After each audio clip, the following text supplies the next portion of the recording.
Viva, seja bem-vindo. É mais um episódio desta série de entrevistas sobre os 50 anos da independência de Cabo Verde. O nosso convidado de hoje é jurista, foi presidente da Assembleia Nacional entre 91 e 96, ministro dos Negócios Estrangeiros e das Comunidades, autor da letra do nosso hino nacional, músico e também escritor, embora nem sempre se assuma como tal. Foi um dos rostos discretos da transição para o regime democrático e presidiu ao Parlamento no momento em que Cabo Verde aprovou a Constituição da Segunda República. Obrigado pela disponibilidade e por ter também aceitado o nosso convite para este exercício, que não é apenas de memória, mas também para falarmos dos desafios de Cabo Verde. Obrigado eu, bom dia.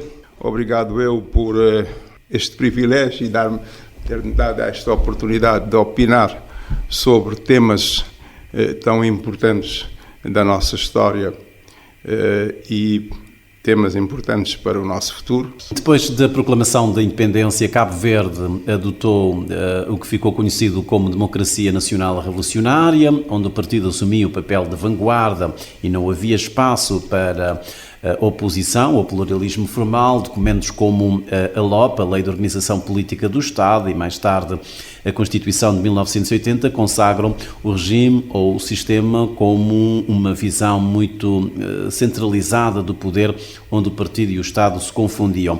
Hoje, 50 anos depois, há quem olhe para esse tempo como necessário, dadas as fragilidades do país, e há quem veja ali o embrião de uma cultura autoritária que ainda hoje resiste em certos hábitos institucionais. Como é que o Dr. Amílcar Spencer Lopes entende hoje essa escolha, a opção por uma democracia de partido único, democracia nacional revolucionária, foi inevitável dadas as circunstâncias do momento, ou foi uma escolha política clara, ou seja, isso já vinha de trás, essa intenção de facto se implementar esse regime de partido único? A minha pergunta é se foram a LOP e a Constituição de 80 que efetivamente deram corpo a esse sistema, ou se isso já vinha de trás, desde o tempo da luta.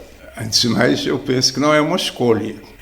Não foi uma escolha. A escolha presume liberdade e, por conseguinte, há mais uma imposição. Mas eu falo-me em democracia revolucionária. Isto é um bocado forçado. Eu diria mesmo que é uma farsa.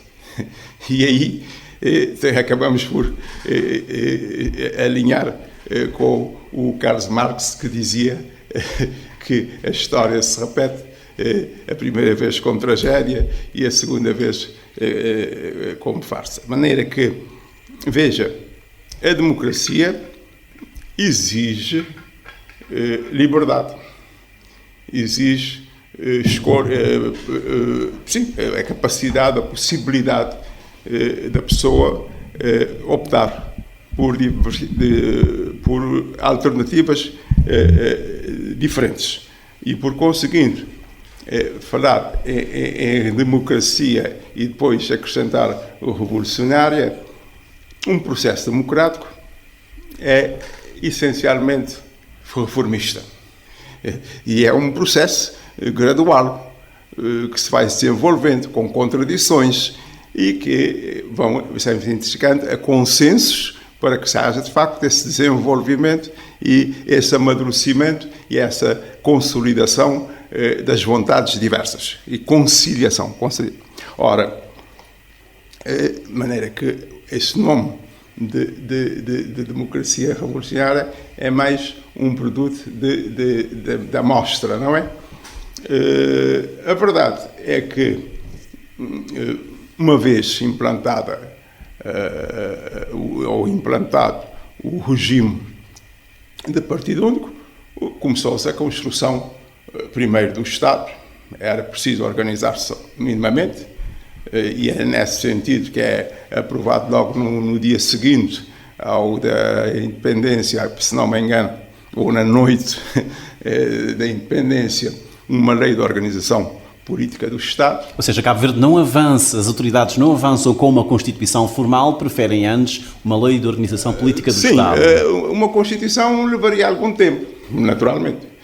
Não se faz uma Constituição de pé para a mão, a menos que ela viesse já preparada da Mata ou de Conakry, e não era o caso. Mas Pedro Pires, já em entrevista que me concedeu, há uma lei que diz que havia outras prioridades. É um expediente, se quiser, um estatuto provisório, um estatuto jurídico do político provisório, precisamente para permitir que as instituições começassem a funcionar.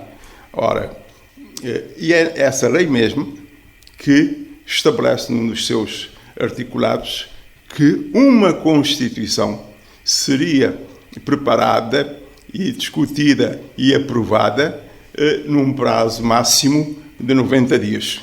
O que não foi cumprido. Não foi cumprido, e mais grave do que isso é que na primeira e única revisão dessa própria lei, esse prazo de 90 dias desaparece miraculosamente. Isto é votado às calendas gregas. Por conseguinte, não havia a vontade política ou a conveniência, se quiser, de imediato se aprovar uma Constituição. Porque isso ia abrir naturalmente um debate interno que teria repercussões externas, especialmente na nossa diáspora, e por conseguinte penso que o partido no poder não estava nessa altura interessado em abrir esse debate. Estava mais interessado em consolidar o poder e em estabelecer-se realmente nas ilhas. Portanto, o senhor não concorda com Pedro Pires quando diz que, em relação a esta matéria, porque é que não se avançou de imediato com uma Constituição formal, ele diz que, na altura, havia outras prioridades, bem, é o período de reconstrução nacional e também de se garantir a segurança alimentar. Eu não sei o que é que o Sr. Pedro Pires teria dito sobre isso, porque ainda não ouvi a entrevista, não sei se já foi passada, se ele já esteve aqui, já se pronunciou. Aqui, sim, já falou connosco, mas a entrevista... O senhor está numa posição privilegiada, porque tem outros, dizer como eu, já como tem declarações de outros protagonistas que eu desconheço em absoluto. Eu não posso deixar ou estar de acordo ou desacordo com o Sr. Pedro Pires. O que eu entendo, o que eu disse, é que a preocupação da força política dominante na altura é da conciliação do poder e do enraizamento eficiente nas ilhas. Assumiu as responsabilidades de governar o país, eu tinha que mostrar trabalho. Isso é que é verdade. E, por conseguinte, organizou-se nesse sentido. É um processo que acaba por ser conseguido na lógica, evidentemente, e nas regras do Partido Único, porque, efetivamente, governar ou viver nestas ilhas não é fácil para ninguém. Nunca foi. De maneira que houve, efetivamente, essa preocupação. Mas não sei o que é que o Sr. Pedro Pires tinha dito a esse respeito. Os primeiros anos a seguir, a independência foram duros, o país tinha poucos recursos, enfrentava crises alimentares, estruturas frágeis de produção e uma juventude também impaciente. O discurso era de estabilidade, da unidade nacional, de construção de consciência patriótica, mas ao mesmo tempo houve censura à imprensa, controle apertado da informação, prisões políticas em 77, depois também a revolta de reforma agrária em 81 e até vozes internas do aparelho do Estado que foram silenciadas. Hoje, passados 50 anos, a quem veja nesse período uma necessidade de contenção num contexto frágil e há quem veja os traços de uma repressão política que deixou marcas profundas. Como é que o Dr. Amílcar Spencer Lopes interpreta hoje esses mecanismos de controlo, a censura, as prisões, a vigilância apertada? Eram medidas para garantir a ordem num tempo difícil ou foram além disso? Eu que sou um reformista por natureza, nisto eu vou ser radical. Isto é, não havia nada que justificasse a implantação de uma nova polícia política. Nós estávamos a sair de um regime ditatorial. de 40 anos de salazarismo com o PIDE, nós, os jovens dessa altura, tínhamos, sofrido na pele nos anos do liceu ou da faculdade e tínhamos estado nessa confrontação, ora verbal, emocional, não fundamentada politicamente, porque não havia uma estrutura organizada, mas era mais individual.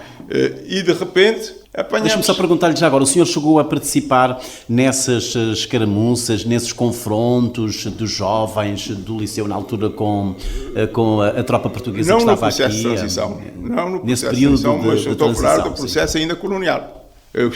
Quando eu estive no liceu, em São Vicente, as escaramuças com a tropa portuguesa, na praça e noutros sítios, foram uma coisa muito corriqueira do meu tempo, nos últimos anos do liceu. E eu cheguei a participar, efetivamente, nessas escaramuças. Agora... Mas estava a dizer que nada justificava... Sim, o que eu dizia é que, perante isso, vem-se criar uma outra polícia política, agora para vigiar o cabo-verdiano, na sua terra, a exercer um direito de participação num processo importantíssimo para a vida da nação. E, por conseguinte, eu penso que nada justifica. Mas não é só a implantação dessa política, é toda uma estrutura orgânica de aprovação de leis, a lei contra o boate e contra isso, os poderes dados à segurança de prender sem culpa formada e de instruir processos durante 3 meses sem apresentar o arguido em juízo, é tudo isto. Isto é violento. E para a maneira de ser do cabo-verdiano, eu acho que era um contrassenso. Dizer que isto foi feito por causa das fragilidades do país, quem assumiu as rédeas do país conhecia as fragilidades do país. E, por conseguinte, é um desafio que aceita. Aliás, as gerações anteriores já tinham consciência das fragilidades do Cabo Verde e iam, no entanto, defendendo a sua autonomia, uma maneira de estar, já desde tempos de Eugênio Tavares, de Zé Lopes e de outras gerações anteriores que defendiam. E, por conseguinte, tudo isso estava em jogo. E era esse debate que não foi aberto em 75 como se esperava. Ok, nós todos éramos necessários e nós todos contribuímos para que o país nascesse. Eu, por exemplo, pessoalmente, nunca fui militante do PSB. Nunca. Nem antes da independência, nem depois da independência, até hoje. No entanto, eu estava disponível e disposto e empenhado na construção do meu país. E todo mundo sabia disso claramente. Portanto, abraçou esse desígnio da independência. Eu nunca escondi as minhas... Dizer, por exemplo, que eu era contra... Nunca ninguém me conseguiu explicar concretamente os fundamentos da unidade de Guiné-Cabo Verde. Por exemplo. E quando a gente levantava uma questão dessas, ficava logo na lista negra. Ora, é uma questão que tinha que ser debatida entre os cabo-verdianos. Para quem andou a estudar nos liceus e nas faculdades, a tomar conhecimentos, a preparar-se para algum dia ter um país independente e construir um Estado, e depois não poder falar sobre esses assuntos. Era basta. Portanto, o senhor tinha reservas em relação a essa questão de... Eu, pessoalmente, tinha. Eu sei que outras pessoas tinham. Então terá ficado aliviado com o golpe de Havia Estado em até 80. o receio de certas pessoas de se pronunciarem. E quando em qualquer reunião pública uma pessoa tomava a palavra para pôr uma questão qualquer, simples, era logo mal vista. De maneira que é isto que eu estou a dizer. Essa falta de liberdade e essa falta de disponibilidade do partido no poder para dialogar com a sociedade. O partido entra e diz, e escreve, é a força, luz e guia do povo de Cabo Verde e a força dirigente da sociedade do Estado. E que tudo é feito em função dessa determinação. E é isto que é. Se isto é a democracia não pode ser mesmo que venha com o adjetivo revolucionário ou revolucionário à frente. 50 anos depois, acha que os cabo-verdianos já se reconciliaram com a sua história? Hoje nós podemos falar abertamente sobre aquilo que aconteceu. Fizemos referência há instantes às prisões de 77 em São Vicente, também da revolta na decorrência da reforma agrária. Hoje acha que os cabo-verdianos já se reconciliaram? Porque de vez em quando vem à colação a necessidade de um pedido formal de desculpas por parte do Estado em relação àquilo que aconteceu nesse período. Ou acha que já ultrapassamos isso? Infelizmente não. Infelizmente não. É um processo longo, é um processo que leva muito tempo. Não é de um dia para o outro que se desmantela um regime de partido único. Não é por se aprovar uma Constituição democrática, por haver eleições, que a gente depois consegue mudar a mentalidade e certas estruturas mesmo. Mas Cabo Verde já fez várias alternâncias políticas. Por exemplo, talvez a parte mais difícil deste processo todo, a partir de 91, é a reforma do Estado. Precisamente porque a administração pública foi, depois de 75, criada com certas determinações, que agora, depois, remover isso 15 anos depois, é muito difícil. São pessoas que nasceram, cresceram e estão a viver já formatadas, chamemos assim, no PAD-CV, na JAC, etc., que agora estão na idade produtiva e têm uma mentalidade, têm um passado, têm ligações familiares.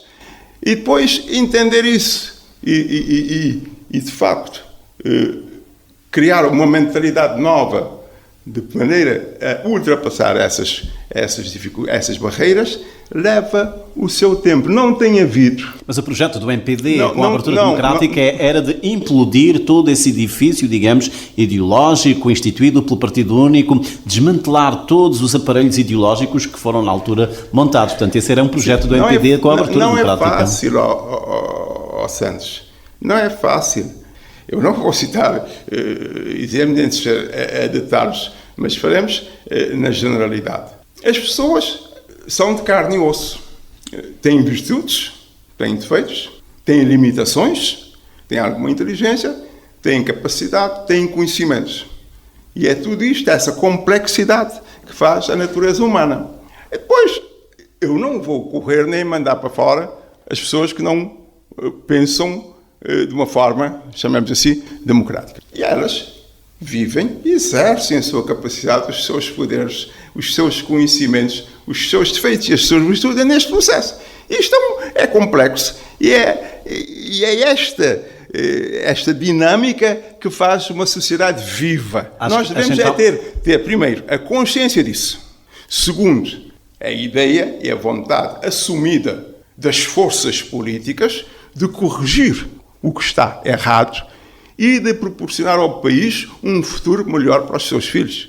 É isto, esta consciência e esta vontade, este empenhamento que deve haver da parte de todos, sem reservas mental, ou sem segundas intenções. Ora, sabe, tanto como eu, que mas quando o MPD já vamos no jogo político, isto não é fácil. Isto não é fácil precisamente porque cada um é uma pessoa, um indivíduo, tem a sua maneira de ser e de coisa, e muitas vezes não está disposta a participar honestamente, sinceramente, efetivamente, no processo de democratização por razões pessoais, interesses outros, etc. Ou até convicções. Está bem? Não vamos dizer que todo mundo está de acordo, que está convencido que a democracia é a melhor forma de governo.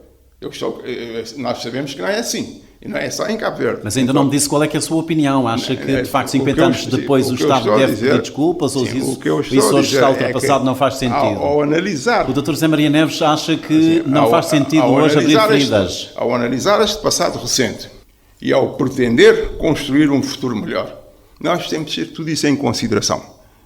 E temos que ter essa vontade coerente e consistente de corrigir erros, de aprender com o passado e de preparar o futuro em termos de melhores condições de vida para todos aqui dentro do nosso país.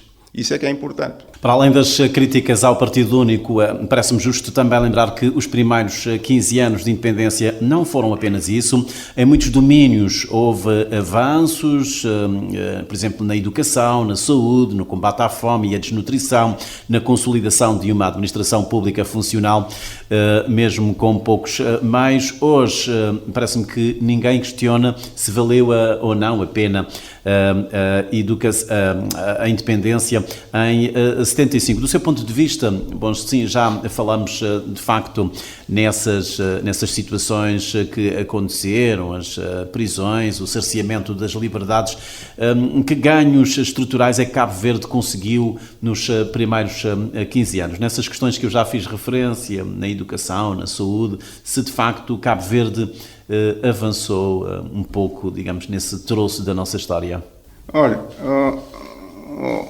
Santos, talvez valha a pena fazer uma espécie de introdução para chegarmos ao dia 2, claro, ao dia 16 de junho de 2025, para entendermos... Muito bem, esteja à vontade, sim, senhor.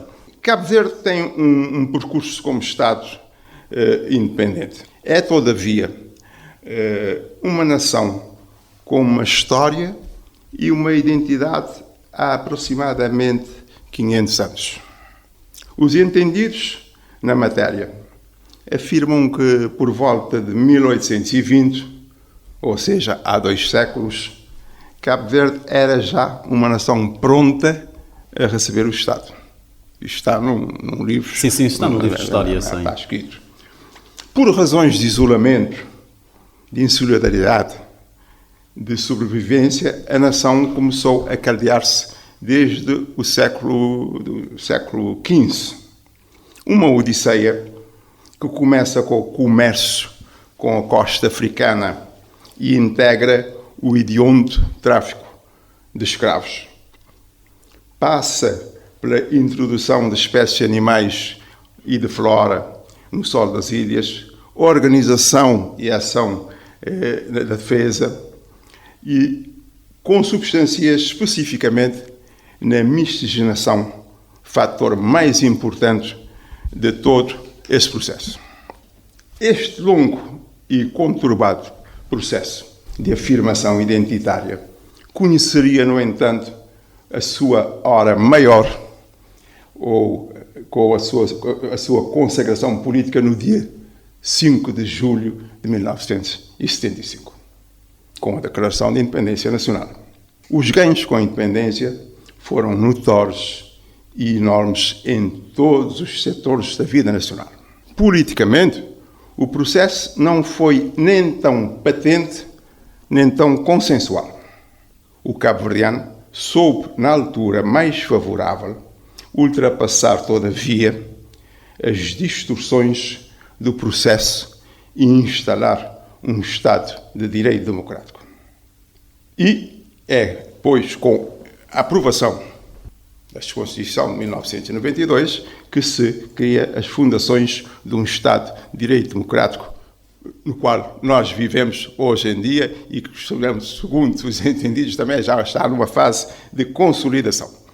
Este é, o nosso passado breve para se chegar aqui, com os erros e com as virtudes, porque a gente não apaga o passado e não pode mexer no passado. É esta a nossa realidade. Agora, aqui, o que é que temos a fazer, o que é que podemos fazer para projetar? Muito bem. Falemos então da transição democrática, a ruptura ou a continuidade. Parece-me que houve uma ruptura, mas o doutor já irá discorrer sobre isso. No virar da década de 80 para os anos 90, o país entrou noutro tempo, a queda dos regimes do leste, o fim da Guerra Fria, a pressão internacional para a abertura política, tudo isso coincidiu com um certo cansaço também cá dentro, da crise económica, da falta de pluralismo, da juventude pedir mudança, mas ao mesmo tempo essa transição em Cabo Verde foi relativamente pacífica e institucionalizada, sem confrontos de rua, sem ruptura violenta. Do seu ponto de vista, doutor, que fatores, que forças internas e externas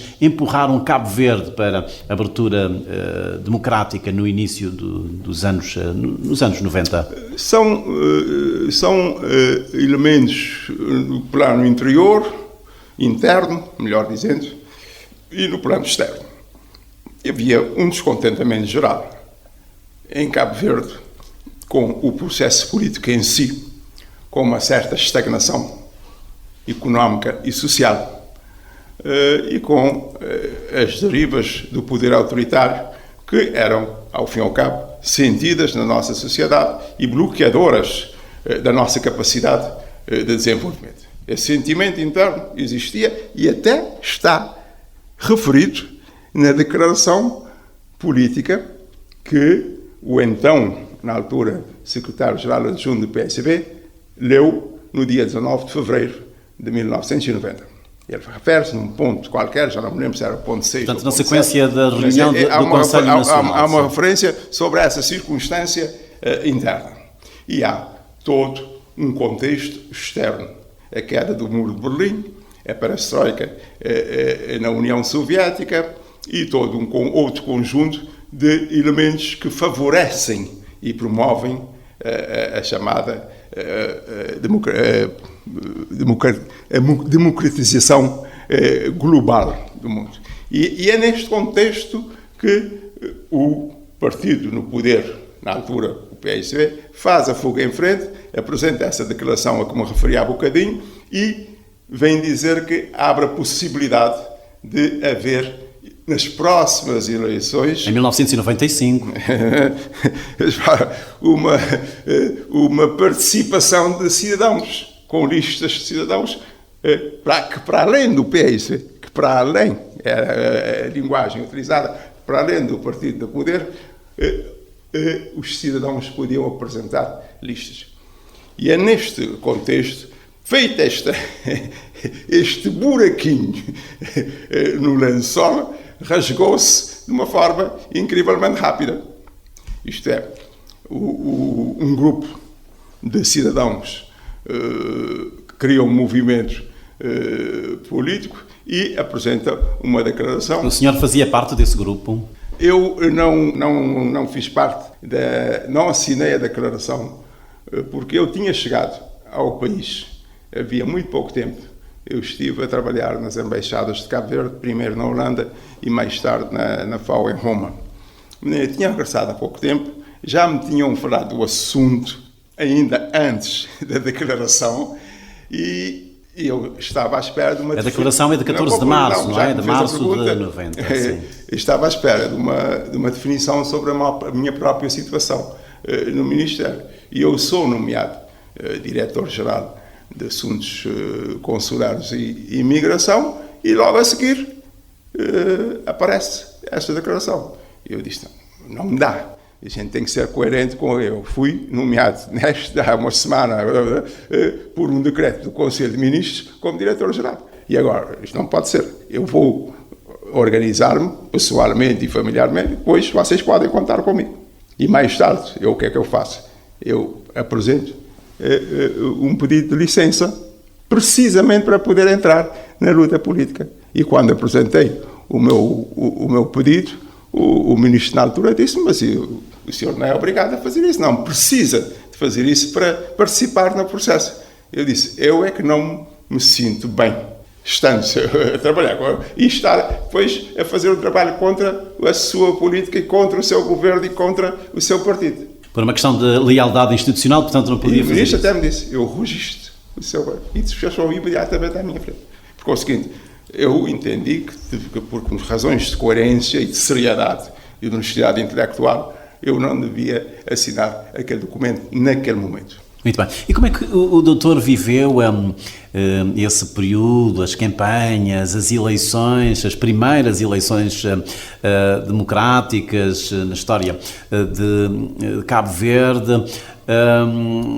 ficou surpreendido com essa vitória do Movimento para a Democracia, pelo menos com a dimensão da vitória? Surpreendido pela extensão. Sentia-se que havia alguma coisa... Já havia sinais, não é? Não estava bem e que havia todo um campo favorável à democratização do país. Eu nunca imaginei que o tombo do partido no governo fosse assim tão grande. Mas o povo é que é mais ordena e, na primeira oportunidade em que os cabo-verdianos tiveram de se pronunciar sobre o assunto, pronunciaram dessa maneira. E por isso é que é importante, porque são datas que nós temos que consagrar e temos que respeitar todos. É a altura em que o povo efetivamente determina, decide o seu futuro. O que é que ele quer para ele e para as gerações vindouras. E isso é uma constatação. O 13 de janeiro é essa declaração coletiva do povo cabo-verdiano a favor da democracia. E 50 anos depois da independência, acha que ainda hoje faz sentido nós assistirmos a esse debate, a algum confronto entre as datas, digamos, maiores da nossa história recente, o 5 de julho e o 13 de janeiro? Eu já tive a oportunidade de pronunciar-me sobre isso e até já escrevi em jornais sobre isso. Eu acho, como já disse, que há datas que são consagradas e importantíssimas para o Estado soberano, para a Constituição do Estado. É o 5 de julho, sem independência não há Estado soberano. É o 13 de janeiro, sem essa declaração, como chamei, coletiva da vontade do povo cabo-verdiano, não haveria certamente a Constituição que nós temos. Nós todos sabemos disso, no fundo. E é a própria data em que a Constituição passa a vigorar e, por conseguinte, há já uma garantia institucional de que, de facto, tão cedo a gente não vai voltar atrás ou nunca mais está. E isto é importante, são datas do Estado de Cabo Verde. As datas da nação ou as datas até religiosas são outras componentes da nossa idiosincrasia como povo. E, por conseguinte, estar a confundir umas coisas com outras é que cria esse ambiente que não favorece ao diálogo e à concordância e aos consensos. Há bocadinho ele disse que era preciso uma vontade política para a gente ultrapassar certas barreiras. E isso é que não tem acontecido, porque as pessoas teimam nas suas trincheiras e não querem ver com realismo e com seriedade os aspectos fundamentais daquilo que nos interessa. O doutor terá acompanhado essa polémica em torno do início destas comemorações alusivas aos 50 anos da independência de Cabo Verde. O pontapé de saída foi em São Vicente e escolheu-se o 25 de abril como data para se iniciar essas comemorações e houve algumas críticas. Acha que isso tem razão de ser? O facto de também não se ter mencionado durante os discursos o nome e a figura de Amílcar Cabral e de outros combatentes, acha que isso é motivo de polémica ou não? Eu não... É uma coisa, o facto do governo ter fixado o 25 de abril para iniciar as comemorações, eu não vi nisso nenhum inconveniente. É uma referência, como poderiam ser outras. A gente podia ter começado, por exemplo, no dia 1 de janeiro de 2025. Podíamos ter deixado para começar no dia 5 de julho, ou nas vésperas. Quer dizer, isso eu acho que é uma referência, não há dúvidas. Seja como for, o 25 de abril é importante para a história de Cabo Verde. Não há dúvidas que o 25 de abril em si como é importante para a independência de Cabo Verde. Não tivesse havido o 25 de abril, não era tão cedo que Cabo Verde seria independente, provavelmente. De maneira que é uma referência, é uma boa referência. Estes tais detalhes e as tais sensibilidades que são depois exacerbadas sem motivo. Não é por o governo dizer que vamos começar no dia 5 de julho que está-se a poucar a figura de Amílcar Cabral. Quer dizer, são coisas que não se misturam. É muito forçado estar a arranjar expedientes e desculpas dessas para fazer acusações gratuitas sobre este ou aquele.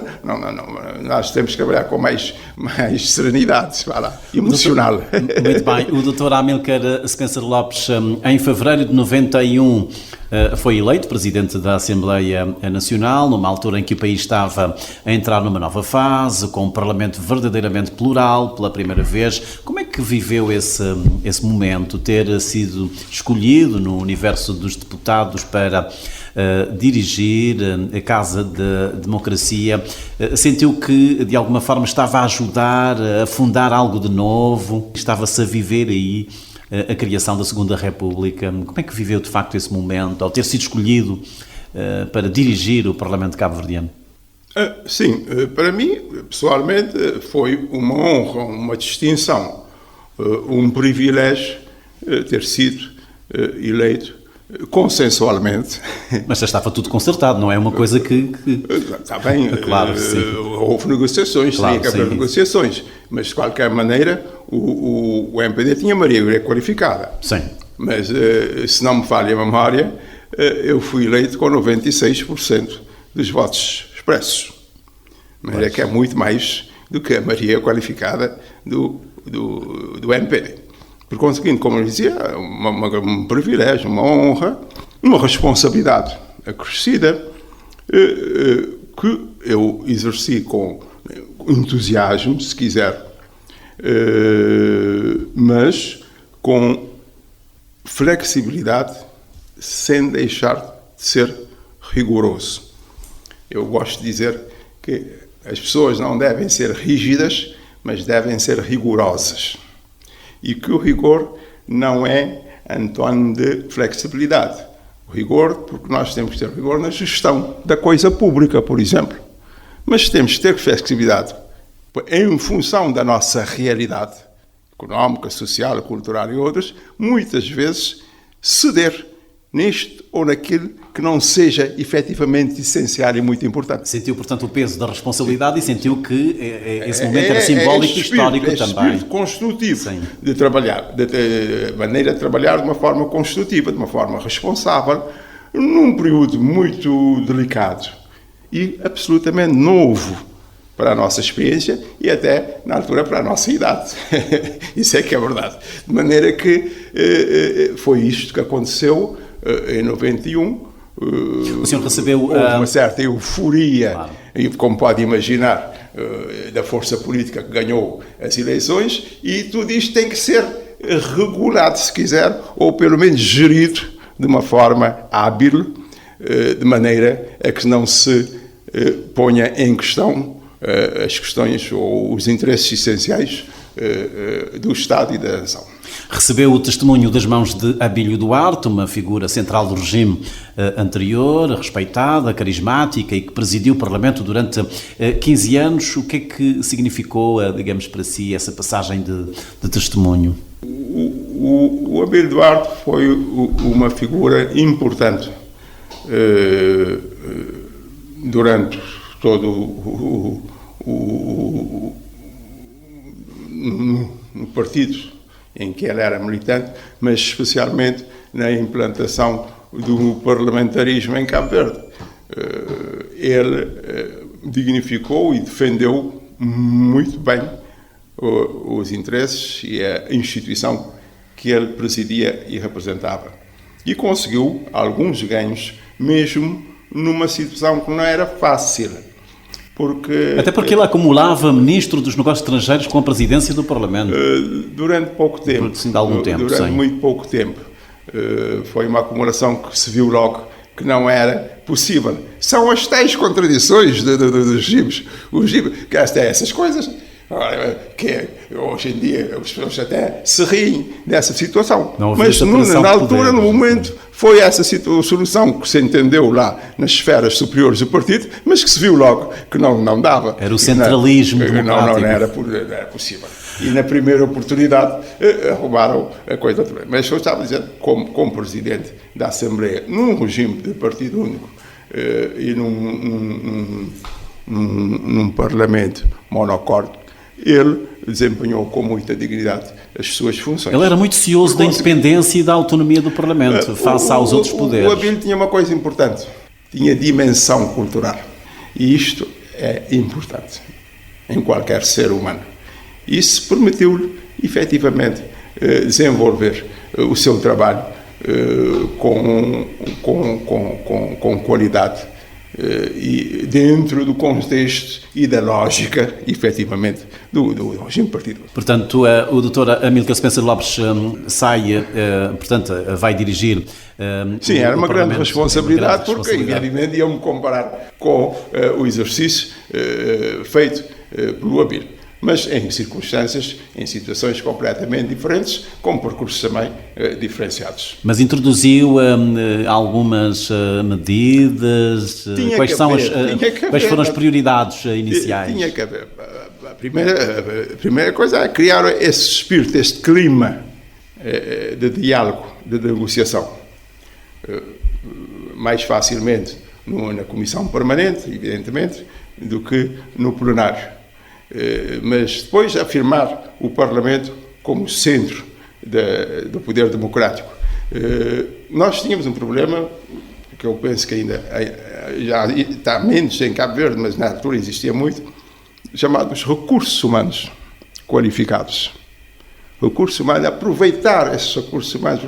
Por quê? Porque até podia não ter sido tão difícil, mas era suficiente que alguém não fosse militante do partido, no poder, na altura, para não ter a confiança e depois não era suficientemente aproveitado nas suas capacidades. E chegámos à democracia com, falta de experiência em certas áreas onde as pessoas, até com alguma formação universitária, não tinham desenvolvido ou realizado o seu potencial intelectual.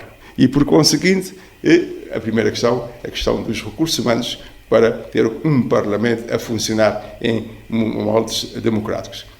Os recursos materiais e financeiros são já coisa sabida cá da nossa casa e, por conseguinte, e trabalhar e projetar o Parlamento, conseguir consensos para a aprovação de certas leis importantes. E então tínhamos o desafio da Constituição, que era uma coisa importante. Já vamos falar da Constituição. Sim, mas eu não sei se está lembrado. Quando o MPD apresenta o primeiro esboço da Constituição, o Parlamento cabo-verdiano convida certas pessoas idóneas na matéria para virem a Cabo Verde num debate aberto, participado, discutir questões específicas e gerais desse esboço. E é só depois disso é que continua-se a fazer o trabalho durante ainda algum tempo, alguns meses, se apresenta o projeto definitivo. E, por conseguinte, há essa preocupação de envolver a sociedade cabo-verdiana, residente e da diáspora, nesse processo importantíssimo de definição do modelo político que a gente queria aqui para as nossas igrejas. Já vamos falar da Constituição. O PICV, não sei se se lembra desse momento, o PICV depois apresenta um documento à Assembleia onde critica alguns aspectos do regimento, pede, digamos, mais espaço de participação, queria estar, por exemplo, nas comissões especializadas. Não sei se ainda se recorda dessas reclamações do PICV, que naturalmente passa a ostentar agora o estatuto de partido da oposição, é o partido da oposição. Não, faz parte da oposição democrática contestar decisões tomadas pelo governo ou pelo partido que tem o poder. Mas, veja, em todas as circunstâncias, todas as comissões, em todas as delegações ao exterior, era sempre integrado por deputados do PSV e do MPD, numa base proporcional, evidentemente. Claro, eu ia a uma missão no exterior, eu levava 2 deputados do MPD, um deputado do PSV. Não podia ser de outra maneira, porque havia uma proporção de 3 por 4, 3 por 1, ou 3 por 2, chamemos assim. Sim, 3 por 2. O MPD tinha o quê? 56 deputados, não é? Perdão? O MPD tinha 56... 50 e muitos deputados. Sim. Porque tinha, como já disse, a maioria qualificada de 2/3. E, por conseguinte, eram sempre 2 deputados, mas quem escolheu o deputado a integrar a comissão era o próprio partido, o PSV, através do seu grupo parlamentar, evidentemente.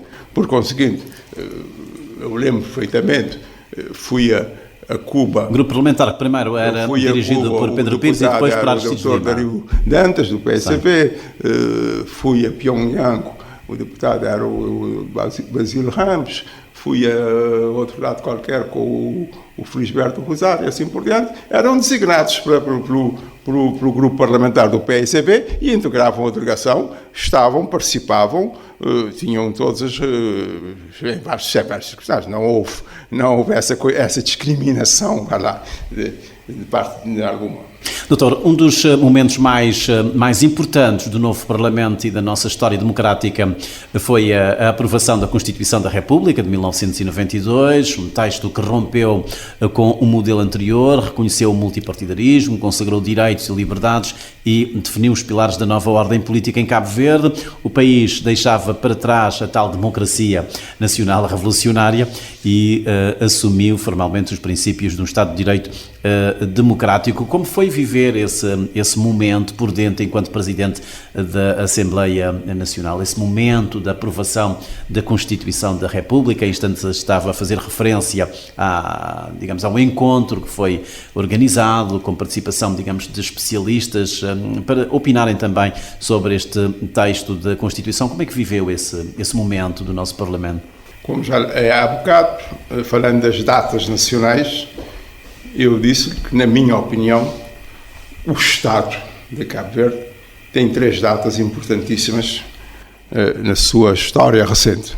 O 5 de julho, da independência, o 13 de janeiro, da proclamação para a democracia, e o 25 de setembro de 1992, que é a entrada em vigor da nova Constituição, que estabelece efetivamente, consagra... Ninguém se lembra muito desse 25 de setembro. Hã? Ninguém se lembra muito deste 25 mas de setembro. Deviam lembrar. Não há nada contra isto, é importante porque é a estruturação do nosso Estado soberano. Eu estou a falar de datas do Estado. E isto é importante. O Estado de Cabo Verde tem essas 3 datas e não pode negá-las de maneira nenhuma, porque são importantes para a estrutura e para a consagração daquilo que nós somos hoje. Agora, isto é importante. Mas atenção que há muita gente também que defende que... Enquanto a Constituição não entra em vigor, não é publicada e não entra em vigor, nós estamos a reger o país através da Constituição Antiga. Isto tem diferença fundamental. Isto é uma compatibilização de fatores incompatíveis. Está a entender? E, por conseguinte, não é nada fácil para ninguém gerir este processo. E, por conseguinte, há uma definição fundamental no dia 25 de setembro. O passado fica passado e nós temos um futuro claro, definido, para se cumprir em termos em que toda a gente possa ter a sua dignidade assegurada e participar livre e responsavelmente no processo. E o que é que o senhor pensa também dessa data, do 19 de fevereiro, decisões do Conselho Nacional do PAICV, que decide, avançar para essa abertura, a queda do artigo 4º, está aqui a falar de datas, há muita gente também que acha que... São datas, primeiramente, datas partidárias. Quando muito e com algum favor, datas nacionais da nação, da história da nação, da história política da nação. Mas não têm essa força que eu acabei de dizer, e que são, de facto, se quiser, espaços neutros. O 5 de julho é de todos, é um ativo nacional, no concreto, de todos nós.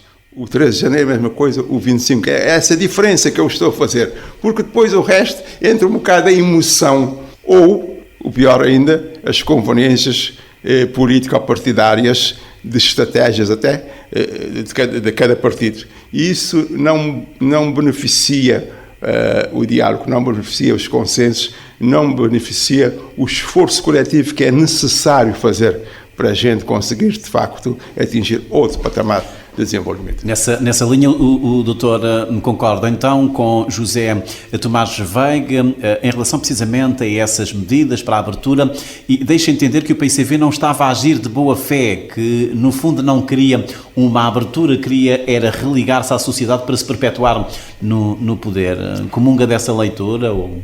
Eu não estou autorizado a falar da boa fé ou da má fé de ninguém, a menos que tenha provas concretas. O que eu sei é que há interesses, e isso é normal, nas relações humanas e bem, muito mais nas relações políticas. Há interesses, há jogos políticos, há estratégias e por conseguinte, e são atitudes que mais ou menos notórias e públicas que todo mundo conhece. Nós todos temos alguma experiência de vida, não é preciso ser doutorado em nada ou ter cargos elevados para se descobrir e se entender que há de facto um interesse obscuro ou uma vantagem aqui e acolá. E por isso é que tem que haver. É que na altura havia já um calendário que foi definido com autárquicas, depois presidenciais. Havia, a gente discutia, por exemplo, agora que falou nessas coisas, estou-me a lembrar que houve muita negociação para ver se o PSV também votava a Constituição, no essencial, porque participasse e votasse a favor. Porque o que nós queríamos é, de facto, uma Constituição o mais consensual possível. Entendido? Ainda se lembra dos pontos entendeu? Eu pessoalmente entendo que naquele momento imediato, depois do 13 de janeiro, emocionalmente falando, muitos dos deputados ou dos dirigentes do PSC não estariam em condições de assumir certos compromissos. Eu acredito, aceito, é humano, é natural. De maneira que...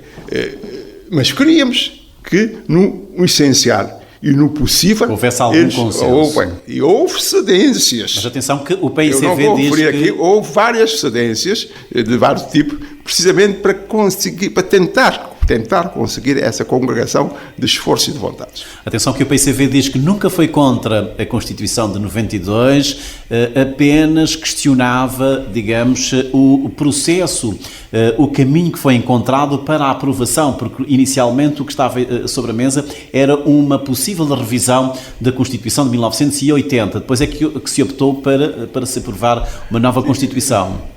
Sim, mas isto são entendimentos teóricos, são pronunciamentos intelectuais de dirigentes. Mas veja, não há, eu nem vou abrir aqui as duas condições para lhe mostrar as diferenças, desde do preâmbulo ou do prefácio até chegar lá ao fim nas garantias de revisão, mas para mostrar as diferenças entre as duas Constituições. O que nós estávamos a defender e que eu pessoalmente continuo a defender, é que com a proclamação do 13 de janeiro há uma ruptura. Cria-se uma nova ideia de direito, que já não pode ser aquela consagrada na Constituição de 1980. É contra essa Constituição que o povo de Cabo Verde votou. Não é contra o Aristides Pereira, ou o Pedro Pires, ou o governo, ou o programa que estava em curso. É contra o modelo político estabelecido, consagrado na Constituição de 1980. Nós temos que ser coerentes. Se o povo me dá um mandato claro, inequívoco, para rever a Constituição, numa situação de ruptura, eu vou dizer, não, agora é uma continuidade e a gente não pode ser. Temos que ser coerentes. Agora, os pronunciamentos são aquilo que são, e as pessoas têm as suas ideias e têm as suas convicções. Entendido? Cada um que se responsabiliza pelo seu pensamento e pelos seus pronunciamentos. Há um momento que ainda hoje se recorda, na discussão do texto constitucional, quando os deputados do PCV abandonam a sala. O senhor se lembra ainda desse momento? Ficou surpreendido quando os deputados se levantaram e saíram da sala? São episódios que acontecem, às vezes, episódios uns mais felizes, outros menos felizes. Eu acho que esse é um dos momentos menos felizes do Parlamento, por mim presidido, e da atitude ou comportamento deixe todo aquele grupo parlamentar. É uma atitude radical, de certo modo. Não foi só uma vez, foram pelo menos 2 vezes, se bem me lembro, porque de uma vez, inclusivamente, um dos deputados ficou na sala. Eu até admirei a atitude. Quem ficou na sala? O Dr. David Ofra Almada, que ficou na sala? Não, o Dr. Ofra Almada, nessa altura, já tinha tido alguma ruptura, chamemos assim, com o PICV, na altura. Mas o senhor se lembra que os deputados do PICV saíram quando se estava a discutir os artigos... Não, eu estava a dizer, os deputados saíram quando se estava a discutir os artigos referentes aos símbolos nacionais. Sim, os símbolos nacionais saíram, por exemplo, mas como não era, como já disse, não era o deputado que ficou na sala... Isto é um exercício de memória. Não, é público e está na agenda na ata da sessão. De maneira que eu não gosto de referir-me a pessoas concretamente, porque é sempre delicado. Mas eu achei uma atitude muito nobre. Não quer dizer então que eu o achei uma atitude esse? muito nobre do Sr. Olívio Pires, ele que me desculpa a ausência de não estar aqui à minha frente para me confrontar, mas ele ficou na sala. Muito bem. Quando o texto da Constituição é enviado para promulgação, algum momento o doutor desconfiou que o presidente Mascarenhas Monteiro pudesse ter dúvidas, reservas, que optasse por fazer uma comunicação ao país? Dúvidas? Sim, o doutor Mascarenhas sempre falou das suas reticências sobre o novo modelo do sistema do governo. O que é que ele era contra? Ele entendia que era um processo de ruptura, entendia que havia essa nova ideia de direito. Ele era jurista e com experiência e até da área, precisamente, jurídico-política. Conseguindo, ele estava preparado para entender perfeitamente o processo. O que ele dizia, e é uma questão, eu acho, muito pessoal e muito da maneira de ser dele, que era um homem muito honrado na sua maneira de ser e de estar. Ele entendia que tinha sido eleito e que tinha jurado uma Constituição, um modelo. E ele não se sentia à vontade para, depois de ter sido eleito neste modelo, com esta Constituição, com estes poderes, de repente assinar uma coisa que punha em questão tudo isso. Até porque os poderes dele estavam a ser reduzidos. É uma questão de coerência pessoal, emocional, de honra, de dignidade pessoal. Não era uma questão teórica, ou até de cunho ideológico. Não era isso. Mas ele lamentava. Evidentemente que os modelos são modelos diferentes. Mas não era como... Se eu bem entendi, e eu tinha alguma convivência com o falecido Dr. Mascarenhas, como já disse, o homem comum, ele era uma questão de honra, de sentido, de alguma coerência na sua atitude. Mas na sua comunicação ele lamentou que não se tivesse procurado, digamos, um consenso mais alargado. O Presidente da República, no exercício do seu cargo, tem essa função de agregar pessoas diferentes. E ele sentia-se nessa incumbência de alguma forma, também manifestar a opinião daqueles que não pensavam com a maioria. Eu acho muito bem, era o exercício que ele fazia de uma forma respeitável e equilibrada. E, por conseguinte, ele pronunciou-se nesse sentido, deu alguma satisfação à parte da sociedade cabo-verdiana que não se revia totalmente no novo modelo. Vá lá. Em meados de 1993, o MPD no poder enfrentou uma cisão interna com origem em divergências relativas à liderança e renovação, agravada também por um escândalo que envolvia o embaixador em Lisboa, Eugénio Inocêncio. Alguns dos descontentes acabaram por criar o Partido da Convergência Democrática, o PCD. Como é que viveu esse momento de turbulência dentro de um partido jovem que havia prometido estabilidade. Isso trouxe naturalmente, digamos, alguns sobressaltos ao funcionamento do Parlamento. Sim, naturalmente. Mas, ora, aí está a história. Isso é uma questão interna do MPD. Como era força, na altura dominante, detentora de um mandato de 2/3 de deputados no Parlamento, teria repercussões, naturalmente, no funcionamento da Assembleia. Tornou mais difícil gerir a Assembleia. Isso exigiu, da minha parte, evidentemente, um maior esforço, maior empenho. Não sei se terei feito isso a agrado de todo o mundo, mas, enfim, procurei manter uma atitude e um comportamento que salvasse a instituição que eu presidia.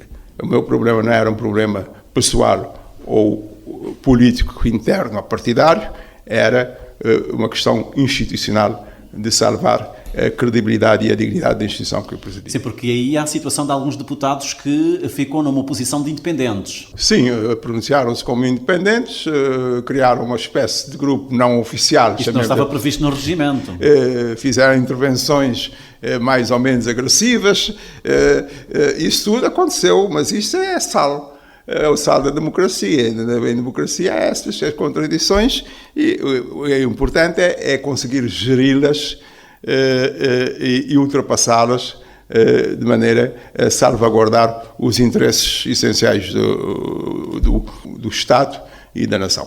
O Dr. Amílcar Spencer Lopes é autor da letra do nosso hino nacional, o Cântico da Liberdade. O que é que significou para si, para o país, assinar as palavras que hoje toda a gente canta? Onde é que se inspirou já agora para escrever esse hino? É mais difícil responder a questões de cunho pessoal. Eu vejo isso como, sei lá, uma herança e a transmissão dessa herança ou a retribuição, se quiser, em função da comunidade. Eu vou-lhe explicar.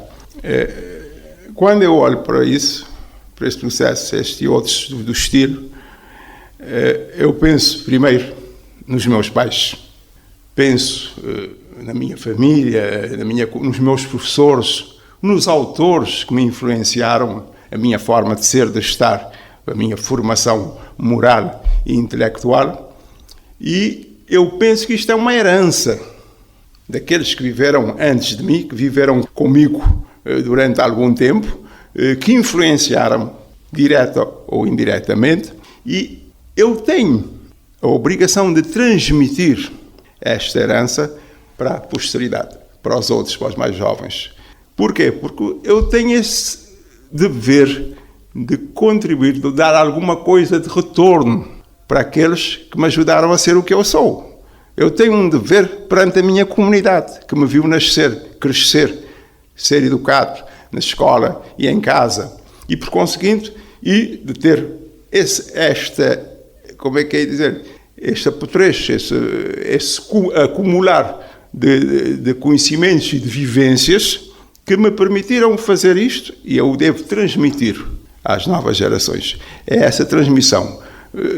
Se me perguntar o que é que teve em consideração, tive em consideração vários aspectos. O aspecto da geografia física cabo-verdiana, o aspecto da história, da idiosincrasia do cabo-verdiano, os aspectos consagrados na própria Constituição para harmonizar com aquilo que está no espírito, nos valores, nos princípios inerentes à nossa Constituição, até uma certa relação com os outros símbolos já aprovados. E é isto tudo, porque tem que haver este esforço, esta preocupação de entendimento, a liberdade é o homem, de, e o homem é a certeza. De criar alguma coisa que seja, de facto, nossa, de todos nós, é onde nós, de facto, nos sentimos referidos e refletidos. Isso é importante. E de uma forma, positiva. Já não estamos nos tempos dos canhões, das guerras, do confronto e da coisa, apesar de tudo o que está a acontecer neste momento no Próximo Oriente ou na Ucrânia, mas o bicho-homem, o ser humano, deve ter essa atitude perante a vida e perante os outros, e vá lá, é isso que está naquelas palavras e no sentido daqueles versos.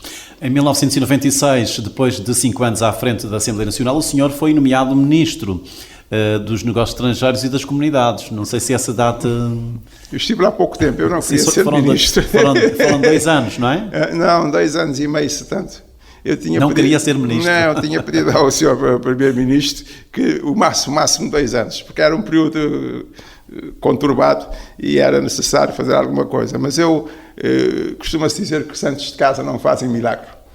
Ora, eu era quadro do Ministério dos Negócios Estrangeiros, conhecia a casa, na diplomacia. Sabia o que é que estava bem, eu não podia dizer que eu não sabia, que não conhecia, e por conseguinte sabia que ia ter que tomar posições, atitudes, que depois boliam com os interesses instalados de alguns. Nós éramos todos colegas e, por conseguinte, é uma situação muito delicada. E eu achei que não devia por lá ficar muito tempo, mas foi o essencial.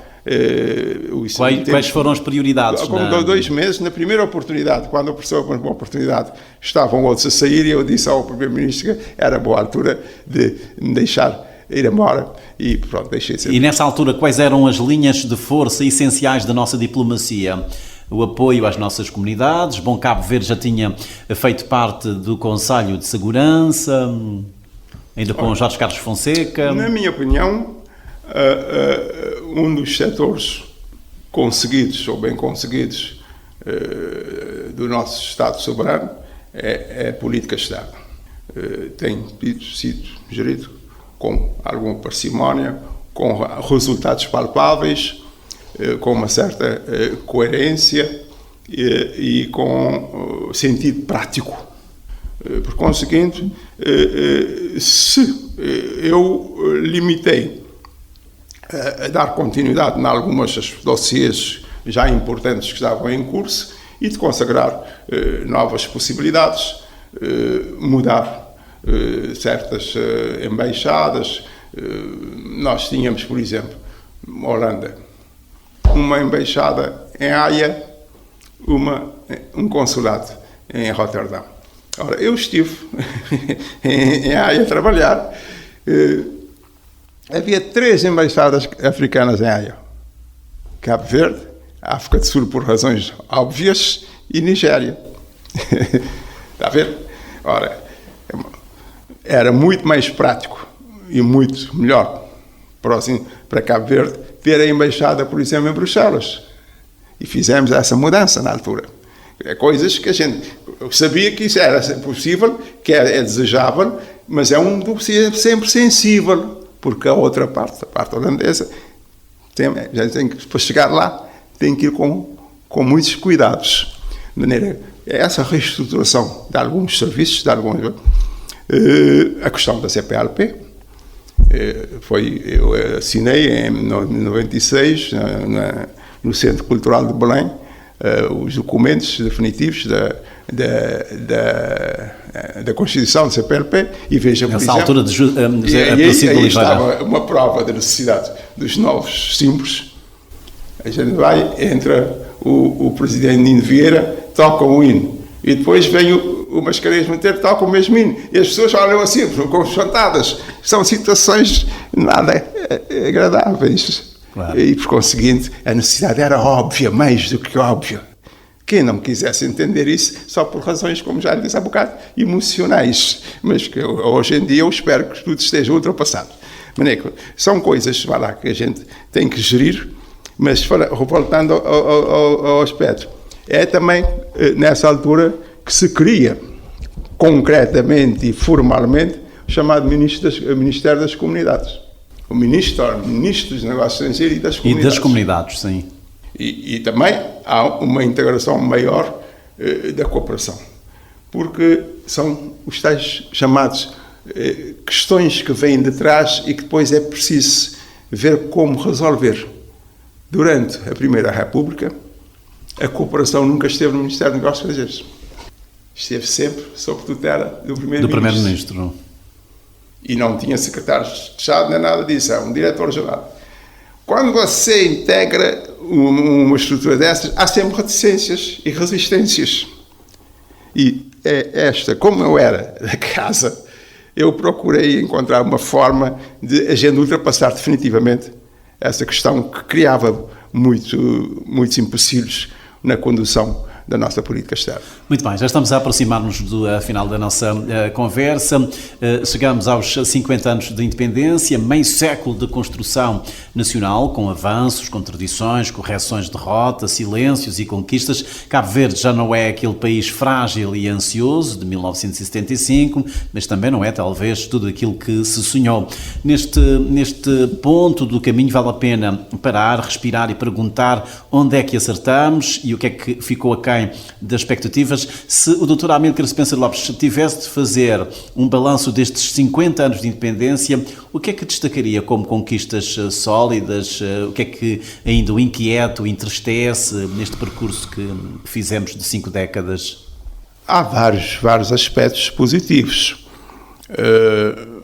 Vamos começar, por exemplo, com o setor da saúde. Apesar de todas as dificuldades e ainda de todas as insuficiências que ainda temos e vamos continuar a ter por algum tempo, houve avanços significativos em matéria de saúde em Cabo Verde, saúde pública, saneamento, especialmente saúde materna, infantil, por conseguinte, são questões que todo o mundo sente e vê. E o país conseguiu pôr de pé um sistema nacional de saúde. Conseguimos diminuir drasticamente a mortalidade infantil, aumentar a saúde materna, aumentar a esperança de vida, e isto tudo são ganhos importantes neste domínio. Nós ainda temos dificuldades, sabemos disso, em Cabo Verde, mas a saúde é um setor onde o cabo-verdiano, 50 anos depois, está muito melhor do que estava em 1975. Na educação? A educação, o alargamento da educação a todas as ilhas, a todos os concelhos, de uma forma mais consistente e com patamares diferentes de coisa, de eficiência, mas aqui temos uma questão importante. A qualidade ficou, de certa maneira, prejudicada. Temos mais educação, mas temos menor qualidade da educação, e isto sente-se depois quando se pretende exigir que o profissional desempenhe com alguma eficiência as suas funções, porque tem alguns déficits de qualidade na sua formação e, por conseguinte, o país acaba por ficar de todo modo. Temos melhor e mais educação. A cultura é sensível, mas de qualquer maneira ela é o lastro que nos agrega como nação e que nos põe em estreito relacionamento com as nossas comunidades. Continua a ser o cartão de visita destas ilhas. Hoje nós temos a Morna como património da humanidade, o desporto também. O desporto é também conseguido. Vá lá, se eu continuasse a dizer, estes são os setores mais evidentes, mas vamos ter ainda outras coisas por fazer. Com certeza. E olhando precisamente para o futuro, quais são para si os principais desafios estratégicos que se colocam hoje a Cabo Verde, enquanto Estado? Para melhorar aquilo que já está, de alguma forma, feito, temos, por exemplo, que preocupar mais com a mobilização da água. A água é um bem de primeira necessidade e um garante de boa saúde, saneamento, etc. Já temos uma saúde melhor. Se quisermos, de facto, melhorar esta, teremos que investir mais na mobilização da água. A gestão do território. Uma gestão que integre a preservação ambiental, a utilização das energias renováveis, a garantia e aproveitamento sustentado dos recursos da terra. O mar. Ainda não exploramos o potencial do nosso mar. É uma das grandes riquezas que nós temos, é efetivamente o mar, que tem potenciais na área económica. Azul, sim. Temos que preservar a questão ambiental, é evidente, temos que ver as questões climáticas, mas nós temos efetivamente que dar mais atenção ao setor marítimo, nos transportes, por exemplo. Um arquipélago como o nosso não pode prescindir dos transportes marítimos. Por conseguinte, é um setor prioritário e que merece a atenção e a compreensão de todos. Porque há uma questão importante. Em democracia, todo mundo tem essa oportunidade de participar e de exigir. Mas mais quando fazemos as nossas exigências, também devemos ter a consciência das nossas limitações e daquilo que é possível fazer agora e neste momento.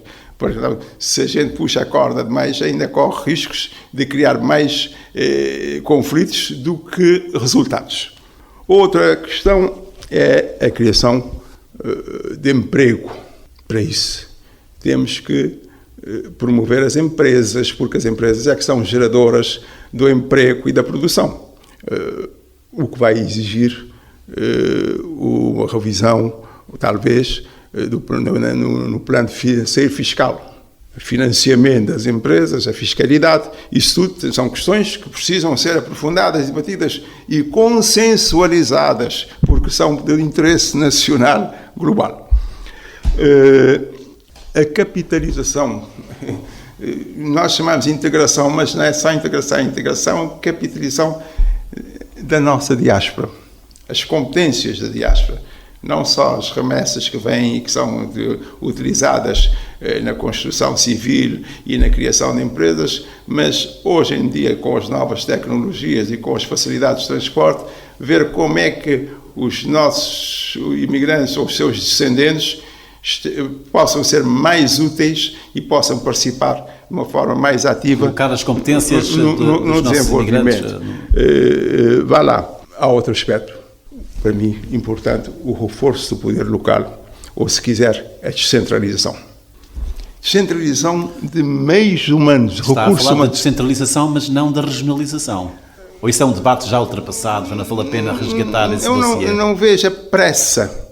Eu acho que é um processo. Se a gente for suficientemente, se avançarmos na descentralização de uma forma consistente, vamos saber se de facto estamos em condições e é preciso dar esse passo da regionalização. Neste momento, precisamos descentralizar recursos humanos. Quem faz o desenvolvimento de uma localidade, de uma terra, de uma ilha, de um país, é o homem, o ser humano. Se não tivermos gente capacitada em São Nicolau, na Brava, no meio, não vale a pena falar em desenvolvimento. Podemos pôr os transportes todos, podemos pôr as facilidades fiscais todas, podemos dar a toda, mas não há essa capacitação, essa capacidade do homem que está presente, que está lá a viver. Ora, para ele viver lá, ele tem que saber que se pode realizar-se familiarmente, pessoalmente, economicamente, socialmente, e por conseguinte é um processo que dura, leva o seu tempo, mas tem que ser consistente, que não se pode faz hoje, não se faz amanhã, e depois já o governo fica de uma maneira. Não, tem que ser um desígnio nacional, de encontrar essa capacidade de levar para as periferias o desenvolvimento nacional, o desenvolvimento humano sustentável e fixar o capital humano na sua região. Quem sair, sai porque quer, ou sai em turismo, mas tem o prazer e tem a possibilidade de, de facto, dizer, então, eu estou aqui, estou bem. As pessoas saem porque não estão bem, mas não estão bem porque não se realizam. Está a falar dos jovens que têm saído do país? Estou a falar das pessoas, do ser humano. Quem sabe, você vai perguntar, os jovens é que estão em primeira linha para a saída, porque são novos, são impulsivos, são idealistas e estão a construir o seu futuro. Mas há muito adulto que, se você puser a possibilidade de sair, sai. Você sabe disso. Até, se quiser, idosos, que por razões de saúde ou coisa, preferem deixar de morar em São Nicolau para morar em São Vicente ou deixar de morar em Cabo Verde para ir morar em Boston. Está a perceber? Nós não vamos atingir os patamares de desenvolvimento da Europa, da América do Norte, nem nada. mas que temos que criar uma situação em que as pessoas se sintam, de facto, bem na sua terra. Isto tem que ser com a participação de todos, não é só reivindicação. É mesmo essa vontade de fazer e esta atitude ativa e positiva, mas séria, de melhorar as condições de vida das pessoas. Por falar em melhorar, em relação aos transportes. Os transportes é uma situação crítica que tem estado a degenerar. Quando o processo entra nessas derivas, sabe, construir é difícil, destruir é mais fácil. De maneira que, por isso é que eu digo que o esforço tem que ser consistente. Você se distrai, quando olha, já é tarde. Ou pelo menos vai durar mais tempo, ou o dobro de tempo, para fazer certas coisas. Há certas decisões que teriam que ser tomadas antes. Não foram, têm que ser tomadas quanto antes. Os transportes é uma situação crítica e nós, os cabo-verdianos, a responsabilidade primeira é do governo, mas nós todos os cabo-verdianos temos que estar preocupados com essa situação. Doutor, mas por altura da independência tinha 26 anos, não é? Salvo erro. Perdão? Por altura da independência o senhor tinha 26 anos, mais ou menos. 26, portanto, exato. Já tivemos melhor período em termos de transportes ou não? Já esteve melhor? Apesar de todas as dificuldades, este é o melhor momento de Cabo Verde em matéria de transportes? A questão não é dessa maneira. As exigências são outras. Há 20 anos, há 40 anos, o cabo-verdiano não viajava tanto como viaja hoje.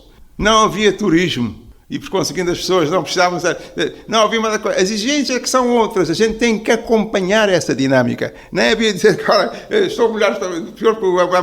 Há mais barcos, talvez. Há maiores escalas. Os passageiros são em número maior. Talvez haja barcos com mais frequência e com mais regularidade para São Nicolau hoje do que havia há 40 anos. Só que há outras exigências. O tempo é outro. E acompanhar essa dinâmica é que é difícil. E é isto que nós devemos fazer, é esse esforço. Agora, estar aqui de carro, mais barcos, havia uma companhia, agora deixou de haver. Não é isso. As exigências são precisamente outras e as circunstâncias são diferentes. Uma questão que lhe é cara, o Parlamento, portanto é uma casa que o senhor ajudou a transformar nos anos 90, o Parlamento, do seu ponto de vista, continua de facto a ocupar essa centralidade do nosso sistema político, ou hoje nós temos um Parlamento que é um bocado mais a caixa de ressonância dos governos? O Parlamento é o coração da democracia. Agora, eu acho que devia haver maior preocupação das forças ali representadas no sentido dos resultados em matéria de produção legislativa, por exemplo, e até de uma certa atitude e de um certo exemplo. Isto de uma forma geral. O dirigente, o dignatário político, deve ter sempre esta ideia de que é uma referência, é um espelho, deve dar o exemplo. E é um servidor público. Em todos os sentidos da palavra, seja no empenho, no desempenho do trabalho, seja na produção, seja no comportamento social, seja no rigor, etc, etc. E isto tem que... Hoje, nós devemos ser, eu costumo dizer, nós devemos ser ambiciosos para o nosso país. A ambição não é sinónimo de ganância. Hoje há muita ganância em certos setores e em certas atitudes de certas pessoas. Mas o que deve haver é ambição para o nosso país, para que o nosso país se desenvolva e seja cada vez uma referência mais no contexto internacional, no Conselho das Comunidades e Nações. Mas como é que o senhor avalia o nível dos debates? As pessoas devem estar dispostas e conscientes de que, quando exercem certos cargos, estão a ser servidores do Estado. Por conseguinte, o cargo é bonito, ou é bem remunerado, ou dá umas certas regalias, e eu fico todo vaidoso e resolvo apanhar o cargo. Não, o cargo é uma responsabilidade. E eu, ao assumir esse cargo, eu estou a declarar-me servidor de todos, do bem comum. E é nessa perspectiva que eu devo trabalhar. E, independentemente... Por exemplo, para mim, eu não penso em política como carreira. É um serviço público. Eu sei que há pessoas que fazem carreira, não querem fazer mais nada e nunca fizeram mais nada e acham que estão a andar muito bem, encantados da vida. Agora, a minha opinião, as pessoas que quando se disponibilizam para exercer certos cargos, devem estar com essa ideia de que estão lá para prestar um serviço público de qualidade e a bem de todos. Mas o senhor consegue fazer uma comparação entre o Parlamento que dirigiu no início dos anos 90 até 96 e o Parlamento que nós temos hoje, o nível dos debates? Tem havido muitas críticas por parte dos cabo-verdianos em relação ao desempenho do Parlamento. Eu presidi o Parlamento numa fase de transição entre o regime partido único e o regime de democracia. Primeiro, era também essa fase, como já lhe disse, estruturando da criação de um pacote de legislação que pudesse modificar completamente a dinâmica económica e social do país.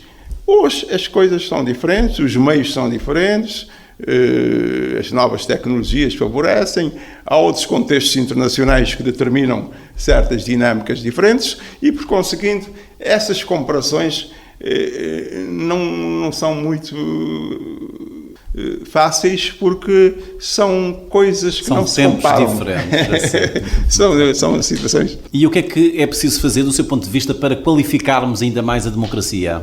Investir no capital humano, investir nas pessoas, qualificar a educação, a formação profissional, criar este espírito essa atitude de servir o Estado e de servir o bem público. E é isto. E a responsabilidade. Isto tudo, uma pessoa torna-se responsável. Nós temos que investir muito mais e os nossos jovens, que hoje têm outros meios, devem aproveitar isso para se solidificarem a sua formação intelectual e estarem cada vez mais prontos e mais preparados para participar no processo. Como é que o senhor olha para os dados recentes da Afrosondagem, tendo mostrado que a confiança nas instituições tem vindo a diminuir, a confiança, enfim, estamos a falar da Justiça, do Parlamento, do Governo, a confiança tem vindo a diminuir. Isto é preocupante? As sondagens são um indicativo, podem ser um sintoma, mas nós não podemos viver só em função das sondagens, porque o ser humano é um ser imprevisível e complexo e por conseguinte depende às vezes da situação concreta e da maneira como cada um ou como as instituições reagem e por conseguinte é isso que eu dizia no início quando você me perguntou se haveria outras alternativas. Alternativas existem sempre, porque o homem é um ser pensante. Agora, nós temos que ter, de facto, alternativas credíveis. Não é só o luxo de ter ou a vaidade de ser. É importante que as pessoas pensem nisso com seriedade e com profundidade. Algumas pessoas têm-se mostrado preocupadas com o nível de polarização política que existe neste momento em Cabo Verde. Acha que Cabo Verde corre o risco também de vir algum dia experimentar fenómenos como os populismos, enfim, e outros ismos que nós temos hoje? É sempre uma possibilidade, mas só será uma possibilidade, só será uma concretização se os políticos não estiverem à altura das suas responsabilidades. Se de facto houver uma atitude diferente em relação à coisa pública, o cidadão vai se rever nessas políticas e nessas alternativas e não se vai agarrar ao medo e à xenofobia e a outros tiques que são característicos do chamado populismo. De maneira que, efetivamente, se nós não conseguirmos dar resposta às expectativas normais da nossa população, vamos sempre correr o risco de aparecer um salvador da pátria que se arvore em rei e queira, vá lá, por tudo a seus modos. Doutora Amílcar Spencer Lopes, porquê é que acha que há tanta dificuldade entre os partidos do arco da governação em entenderem-se, em se porem de acordo em relação a dossiês, a reformas que são estruturais para o país?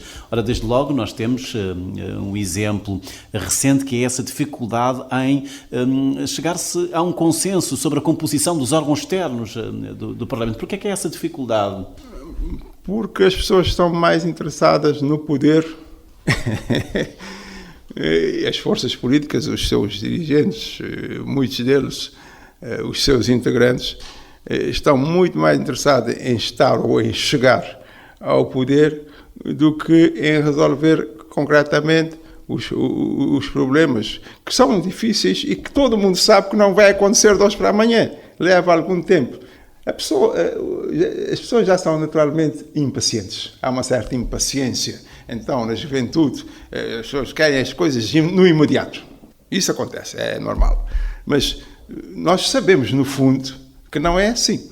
E, por conseguinte, teremos que mudar a nossa atitude. Eu sei que mudar mentalidades não é fácil. E por isso é que eu insisto, nós devemos ter mais cuidado com a nossa educação, com a formação dos nossos professores, com a qualidade do ensino, se quisermos, de facto, ultrapassar essas barreiras. Agora, é mesmo para concluir, o Dr. Amílcar Spencer Lopes não é só uma figura da política institucional, é também alguém que tem cultivado ao longo dos anos uma relação profunda com a palavra e com a música. Já o dissemos, escreveu o nosso hino nacional, o Cântico da Liberdade, publicou em 2021 o livro Ilha Formosa e Outras Mornas, em parceria com Humberto Ramos, e mais recentemente lançou Páginas de um Tempo Pretérito, já com assinatura de Lopes Talaia. O que é que eu gostava mesmo de lhe perguntar é isto, essa dimensão mais íntima, escrita, música, o gosto pela palavra escolhida, vem de onde? Aí antes estava a falar desse legado, enfim, desse passado, dos seus familiares. Isso vem da infância, da ilha de São Nicolau, da leitura, do silêncio, essa dimensão mais cultural, mais íntima. Sim, é um longo processo, vem provavelmente da infância. A minha mãe era uma pessoa muito sensível e eu era o filho codé. Eu nasci numa altura em... Era muito mimado. Não era mimado, era codé. Eu nasci numa altura em que os meus pais já não tinham idade para ser pais, estava mais uma idade de ser avós. Mas é que eu cresci mais como neto do que como filho, né? Tem alguma diferença de idade com os meus irmãos mais velhos. Mas é que beneficiei dessa convivência, eu tenho uma grande apreciação, desde sempre, e um bom relacionamento com os chamados idosos. Eu era jovem e dava muito bem com várias pessoas com muito mais de idade do que eu, porque eu tinha esta criação de estar junto de pessoas. Eu acompanhava a minha mãe ia visitar uma comadre, ouvia histórias, depois recebia também visitas e eu estava lá e ouvia. E o meu pai era um homem do trabalho. Ele morreu muito cedo, eu era uma criança, tinha 11 anos, de maneira que beneficiei pouco. Mas eu sei que ele tinha muito apreço para a palavra escrita. Ele teria estudado aquilo que hoje em dia se chama sexta classe. Isto é, fez a quarta classe e ainda fez assim mais 2 anos como ouvinte no antigo seminário, liceu lá de São Nicolau. Apesar de ele ser comerciante, ele tinha este gosto. E para a palavra, eu lembro uma vez, levavam para ir ouvir, foi a São Nicolau um padre ou um cônego para uma missa, e ele levou-me com ele porque disse que o homem falava muito bem, para eu ir ouvir a prática daquele padre. Eu era um miúdo dos meus 6 anos, ou 7 ou 8, mas nunca me esqueci, porque é uma missa grande, não sei se conhece a igreja de São Nicolau. Conheço, claro. Aqui tem um púlpito a meio da igreja, para além do altar, o padre saiu do altar, subiu pela sacristia e chegou ao púlpito para falar a meio da igreja, para apanhar toda a igreja que estava cheia, e eu estava lá humilde a ouvir. De maneira que esse ambiente, o facto de ter cultivado a leitura desde criança, desde finais da instrução primária. Depois, no Liceu em São Vicente, havia muita qualidade, isso é que é verdade. Uns professores interessados na educação dos seus pupilos. Havia uma boa biblioteca municipal que a gente frequentava com regularidade, todos os dias, à tarde e à noite, dependente da idade de cada um, e por conseguinte, é todo esse ambiente que me ligou, por influência de uns professores mais do que outros. Eu lembro o Dr. Baldassar Lopes da Silva, é um professor de excelência, o Sr. Augusto Santos, um professor de mãos cheias, e por conseguinte, isso tudo ajudou-me a ter este gosto. E depois o esforço pessoal, a evolução, naturalmente. Sabe como é que essas coisas são? A gente entra num sistema em que aprende todos os dias e está cada vez a aperfeiçoar, a ler, a corrigir, a contestar. Às vezes tem uns períodos de suspense, mas depois as coisas continuam. E a música? A música estava sempre presente também na sua infância, em casa? A música, naquele tempo, não era uma atividade que os pais gostassem de ver os filhos praticar. De maneira que até havia muita contenção, pelo menos na minha família, de não me deixar chegar muito perto dos instrumentos musicais. De toda maneira, é uma coisa que me atrai. Agora é mais difícil, porque também a gente vai perdendo flexibilidades nos dedos e até não tem tanta paciência. O ouvido também já vai longe daquilo que era eu de miúdo, e por conseguinte, de todo modo, eu penso que é um setor onde Cabo Verde devia investir mais. Mas o senhor fez parte de alguns grupos musicais. Não, grupos... Isso foi mais na imigração, naquele tempo não era fácil, não era... Eu lembro que quando os grupos começam a aparecer mais depois da vinda do Vasco Cabo Verde, e nessa altura eu já estava a terminar o liceu praticamente. Depois em Lisboa cheguei a tocar num grupo. Aqui, depois de formado em São Vicente, nós tínhamos um grupo para tocar aos fins de semana, mas nada de compromissos públicos. Era mais para o desenfado pessoal e comunitário. De modo que, mas eu acho que é um setor onde Cabo Verde devia investir muito mais, com escolas em todas as ilhas, com professores qualificados, com incentivos, e eu costumo dizer, música e natação. Cabo Verde devia mesmo investir a sério. Doutora Amílcar Spencer Lopes, muito obrigado por ter estado connosco, por nos ter também proporcionado esta conversa, pela memória que partilhou, pela clareza e também pelo seu sentido crítico. Foi um privilégio tê-lo connosco nesta viagem pelos 50 anos de independência de Cabo Verde. Obrigado eu por esta oportunidade. Espero, não sei se terei correspondido às suas expectativas. Sobre a maneira. Mas eu já ando afastado destas coisas, como lhe disse no início, há muitos anos que eu entrava no estúdio e, por conseguinte... E quando é que vai escrever as suas memórias?